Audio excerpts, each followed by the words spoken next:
Quelques jours après les faits dans le quartier La Panouse, l'altercation fait encore réagir. C'est ici que Gladys Ramadji affirme avoir été victime d'une agression. Mais aujourd'hui, cette version des faits est largement remise en cause par les habitants du quartier qui ont assisté à la scène. L'élu frontiste aurait en effet été interpellée par un groupe de jeunes sur son appartenance au Front National. Mais se pensant filmée, elle aurait alors répliqué en agressant violemment l'un d'entre eux. Elle lui a pris le téléphone, elle l'a fracassé par terre. Elle a commencé à lui mettre des coups. Nous directement, Enzo lui a dit surtout ne fais rien. Donc il a rien fait, il se laissait faire.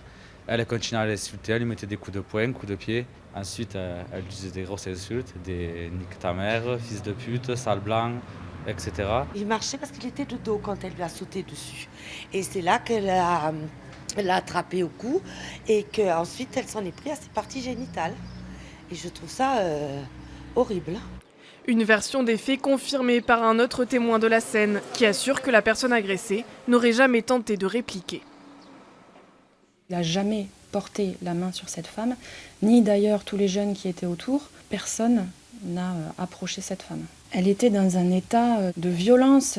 Moi, j'ai été assez impressionnée par la violence des coups portés, par la violence des propos tenus, par les insultes. Elle a même craché sur le jeune. Une violence que l'élu Front National continue de réfuter. Elle assure avoir agi dans le cadre de la légitime défense et maintient son premier témoignage. Je n'ai pas été violente. Je refuse comme catalogue de violente. D'accord, dans cette histoire. Les violences, c'est pas moi, c'est eux. Et par contre, là, je ferai bien droit dans les yeux, c'est pas moi la violente. Les violences, eux. Moi, je suis en droit de me protéger.